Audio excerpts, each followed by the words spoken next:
I'm Chris Valenti. I am a writer and an actor and a producer and a filmmaker.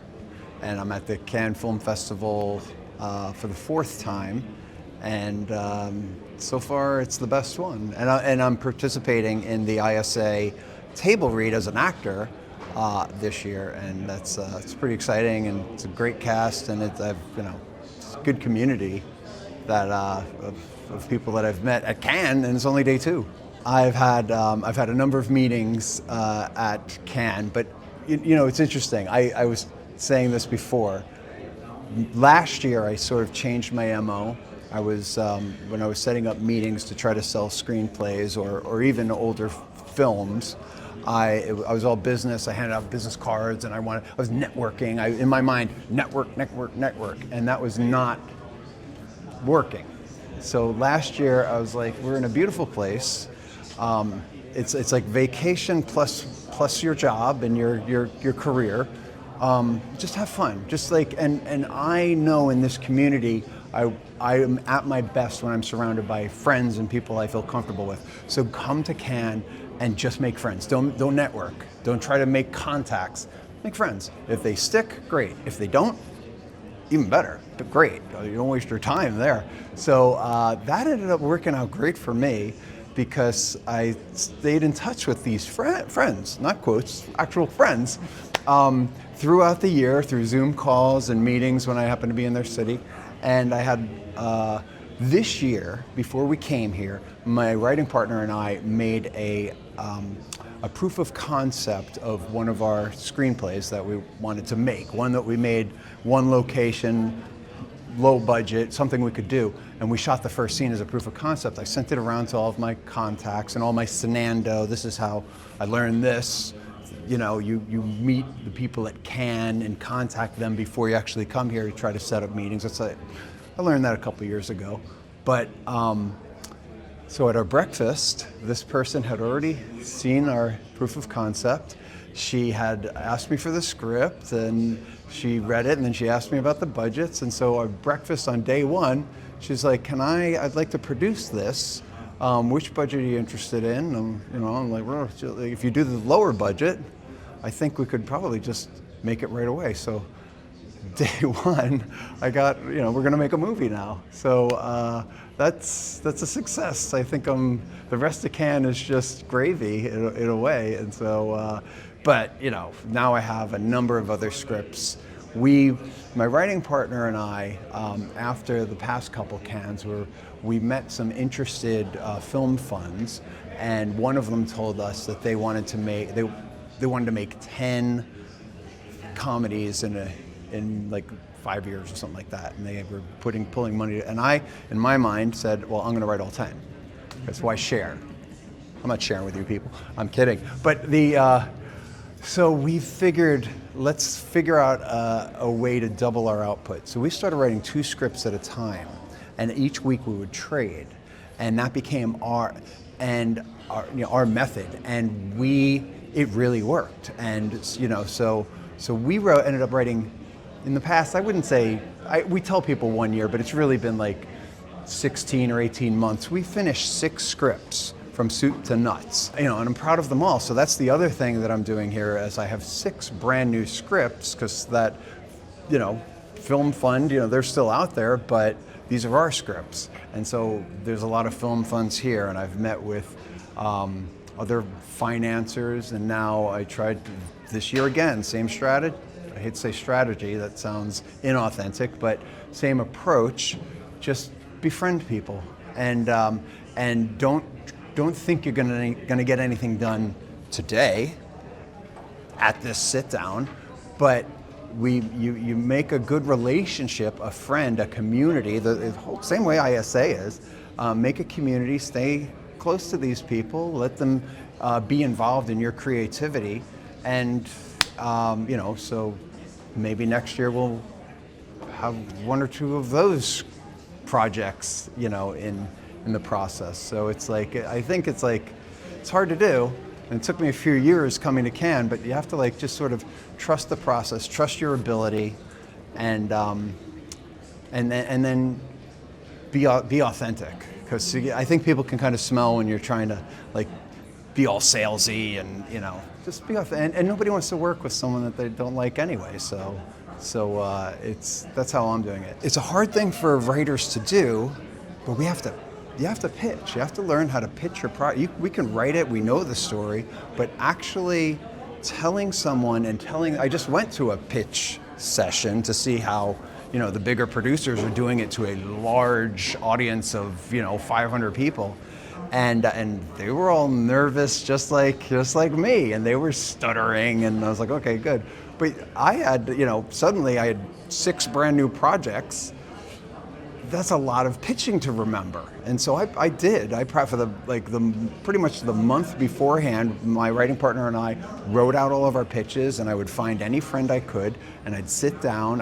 During my acting class workshop, I didn't do scenes for the last month. I was just doing, all right, everybody, I'm going to pitch this one again, and I was just trying to learn how to pitch, and even though that you have to convince a financer that because there's a business to it, that there's an investment side, and that this is a smart investment for them. You have to convince them that this is a movie that's going to make its money back and then some. But you also have to be excited about it, and so you have to show what your passion is.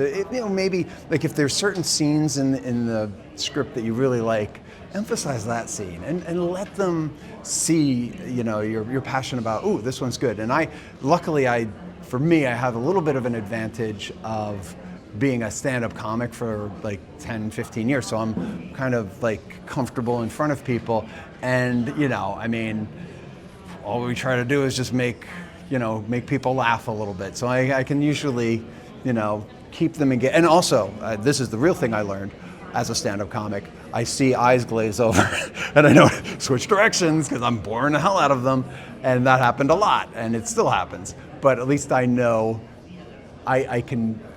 It's a pitch is also a conversation. It has to be 2 ways. It can't just be talking. It has to be listening and absorbing whether they're interested or not. And if they're not, let it go, move on. Ask them what they're excited about. If you make these conversations more about them and their experience and what they're looking for, then tell them about your project. I'm not going to bore you with all of my pitches, but it's not boring. It's interesting because we were writing for a film fund, and I knew they wanted to make money, so I wasn't writing a personal story anymore. I think my earlier scripts were that, but now these are movies that could fit in the marketplace somewhere. But that doesn't mean that you don't put yourself into it, and that doesn't mean that you don't get excited about what you're writing. We have a pirate action adventure that I'm not a pirate, but I'm excited about that one, and we have a mermaid. Identical twin mermaid movie. I love it. I'm not a mermaid. It's these aren't about me personally, but of course, when we write it, we write about you put your experiences and your thumbprint on your characters, on your story, your dialogue, your plot, your theme. Certainly, the theme is what we relate to as writers. So, and I found that my pitches, make sure you lean on the theme. In fact, one thing I did is, and a bunch of the big producers did the same thing with their pitches, they all started with the thematic question, and then they went into their log line. And I'm I'm a little proud of myself because I kind of learned. I was talking to my writing partner. I'm maybe we should do that. We hook them with the theme and then tell them the story, so that we're not just boring them. We're kind of planting a little seed that they might be interested in. Because ultimately, it's what's the moral of the tale, and so if you begin with that, then you tell the story. Hopefully, they catch on, and there's a nugget of, oh, I relate to that. Because if they don't relate to it, they're not going to be interested at all. So it's all about, are they getting this? Are they absorbing this? And what are we really? We're really talking about the theme. The mermaid, the mermaid story is, it's called Ocean Breeze, and it's about two sisters, Briella and Brianna, who need to find love before they turn 30, or else they turn into mermaids. So there's the theme is like, have you? I start off with the question, have you ever felt the pressure to get married at an age? Like a lot of people do that in their 20s, especially. So that's like a relatable thing. We all, I had a meltdown when I was turning 40. I'm like still single, and it's like based off of that idea, and it's an existential crisis. You turn into a mermaid. You want to be a human, mermaid or old maid. Like what is it really? And so. It's a super fun comedy because they're identical twins, and so we can also do like the body swap thing when one's a mermaid and one's a human, they can play each other. So there's a lot of fun to be had, and you have to I think it's really important. It's a scary thing for any writer to do, but you have to show how excited you are about this. If you're not excited about your movie, why is anybody else going to be? I discovered the ISA as an actor at first, when I was cast in the reading of Rock Bottom, Nelson's script. We did that in October of 2024, and it was just a great experience. The cast was amazing. Regina, who directed it, was amazing. Molly and Craig and everyone who was in the support staff. I was like, these guys have it together. This is this is a great organization. And I had heard of them because I'm a writer, screenwriter, so I get the emails, but I didn't actually know who they were and what they do and how they care about their writers, and it was just a wonderful experience. And so coming to Cannes, I heard that you guys were doing this in Cannes again. So I told Molly and Craig, I'm like, I want to audition for the Cannes one. And so I got to audition for that one, and I got cast in this one. And it's another cast of wonderful people and a great director. And the whole industry is, to me, is just not, it's hard because I'm actually an introvert. I know it might not seem like it, but I really am. But once you break that seal, each day I have to tell myself to break the seal and say, especially here in Cannes, and just talk to the person online next to you. You don't know who it's going to be. And I met a Netflix exec that way. Hey, do you want me to take that picture for you? Oh, no problem. Oh, what do you do? That's it. Things, and just say hello to everyone. It's easy at a film festival because it can be like, why are you here? Did you see any movies? What do you do? So everybody wants to talk, and we're all shy.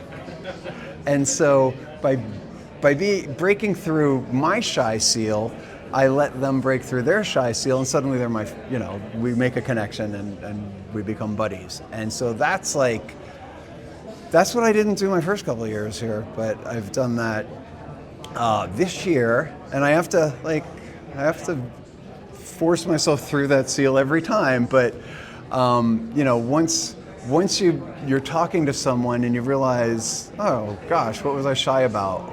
This is a really good I gotta just do this and just chat and meet, and everyone is sort of in the same boat here. We all have our projects. We're all creatives, whether they're producers or we all are here because we're mixing and mingling. I met Conrad last year. Good to see you. I want to track you down and talk to you. Yeah, I mean, he's looking for scripts, and he was looking for a writer to write this big biopic, this novel that he had, and so we've been in touch. That's just one of the friends I made last year who clearly will be a friend this year. It's almost like coming to Cannes each year is like summer camp.